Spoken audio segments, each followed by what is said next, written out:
The plaintiffs in this case were three wonderful and extraordinary women. Regina Jackson, Kenya Hutchinson, mother of the two boys that were killed, and of Jordan, the third boy who was paralyzed, and Betty Hutchinson, grandmother, matriarch, guardian, source of eternal faith, and one of the most powerful presences that I've ever met in my life. Truly an extraordinary woman. And Regina Jackson agreed to pick up the three boys at school, and picked them up, and on the way home from school with the boys in the car, the defendant crossed over the median barrier, passing another car or truck, and hit the vehicle that the boys were in head-on. In this particular case, one of the things that we did was, this is a two-lane road. The state's defense was, we don't put barriers on two-lane roads. You're only supposed to put them on other roads. So we took some photos of the existing road, Highway 12, as it was on the date of the accident. They were supposed to improve it by widening it and lowering a hillside to improve sight distance, the ability to see oncoming cars.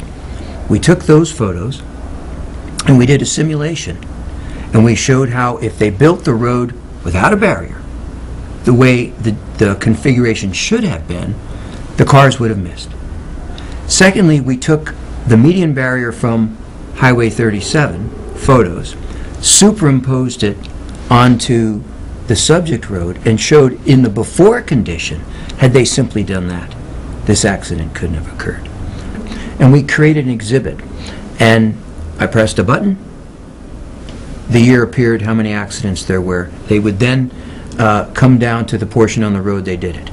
So we did for each year, 2000, 2001, 2, 3, 4, 5, and what you saw was accident after accident after accident, rendering the inevitable, this accident, all within the framework of inaction, all within the framework of people not doing their job to prevent what was going on.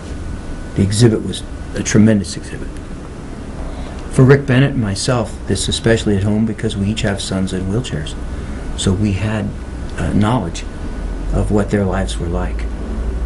For me, at one point during final argument, when I was describing Jordan Callison's life to the jury and talking about the problems with a neurogenic bladder and what a mother does in taking care of doing bowel treatments, I actually had to stop because I saw my wife and what she does and has done for our son.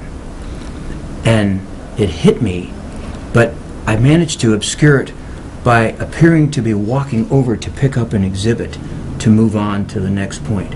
But I actually had a moment at that point where I could not talk.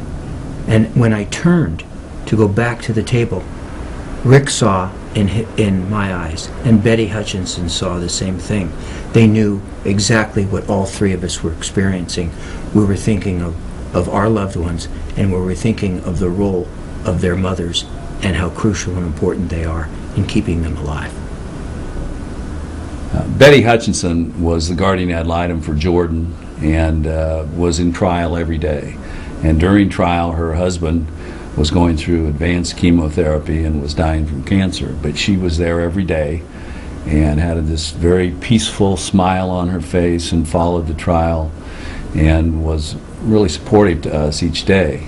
And when the jury was out, Tom and I were wearing out the marble hallways, going back and forth, worrying about what the jury's going to do, and Betty just had this calm smile on her face.